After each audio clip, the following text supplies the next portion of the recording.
स्वाधीनतार 77 वर्ष पर मुंदाए पानी पाई डहल विकल ग्रामवासी निर्वाचन पूर्व समाधान नहले भोट वर्जन करने को दिले चेतावनी। स्वाधीनतार 77 वर्ष पर पानी टोपाई पाई डहल विकल होउछंती ग्रामवासी।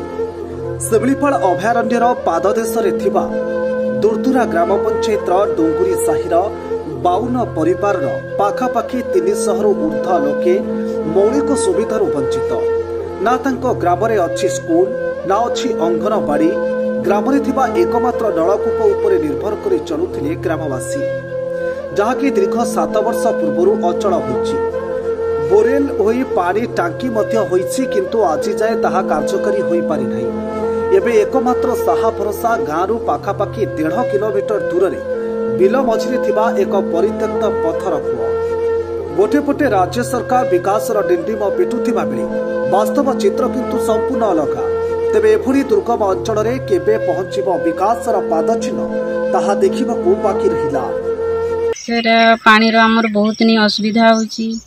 तो कूଅरू एई पथर कूଅरू जो पानी नै कि पिउछु सेई पानी पीवा तरे हमर बहुत किछि असुविधा होची।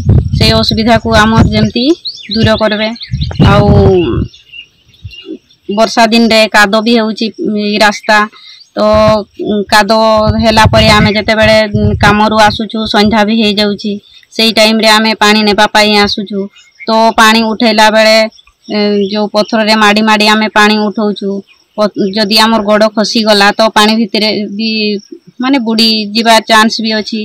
कि पटा उपरे जो गरिया रखुचु कि जहा रखुचु सेटा भी खसी जीवार चांस भी अच्छी। कि खसी भी जाइछि कि ये लोक भी आमे पानी भीतर को पड़ी भी जाइछु। तो सेई असुविधा जदि हम दूर करबे ताहले एथरो आमे भोट देबु, नहेले नाही।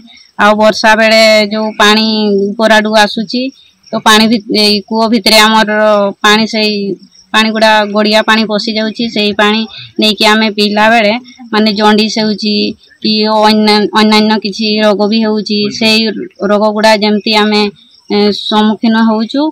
तो ए इलेक्शन आगरु जदि हमर पाखरे कि ए टांकी पानी जदि सुविधा कर देबे ताहले आमे एथरो भोट देबु, नहेले आमे देबु नै भोट। हमर परिचय सोनाराम सिंह।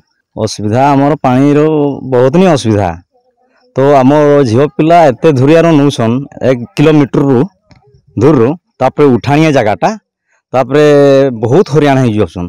जदि काम वर्तमान अषाढ़ श्रावण हो गला काम जीवे तापर राति अंधारे आसी जीवे पानी नहीं थे माने बहुत कष्ट हो जासन। आमे भी देखिक तापर आमे भी संग दे दाऊ माने पिला माने भी आसू तापर से रकम करी पानी नौसु।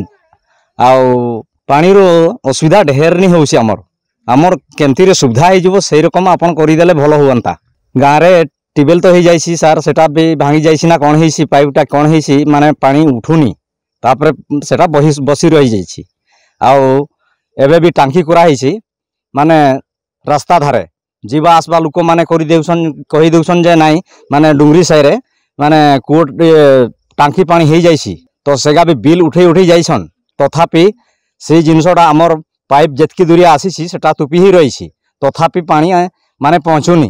तो सेठू आमर भी पथर बुणी जगटा ना तापर कुड़ी हेब ना कि हेब ना ये भाया कथा कहती।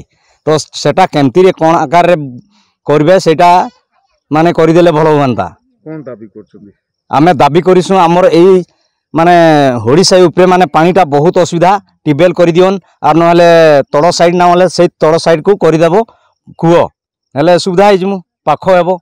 तो एते धुरिया नौसु माने आउरी आउ गुटे कथा कहूसी जे आमर बाहागरिया कौन सी कमार घर है ताहले आमे राति अंधार पानी नहीं करी माने बंधु बासिया सबू के आमे खुआउसु पानी ए केचरा पानी। जेते बेले जदि वर्षा पाग टाइम रे जदि गुटे काम हो गला ए जे पतर बणी जगटा गछ पत्र पड़ जाइसी सेगा इे पानी भासी भासी आसीगला कूअटार भर्ती हो जाउसी। तो सेगा आमे जाल गुटे आनी दे करी तापरे से पत्र गुड़ा उठे दे करी तापरे और थोड़ी छाणी कर पानी नौसु। जसीपुरा लिकेश पंडान रिपोर्ट फोकस प्लस।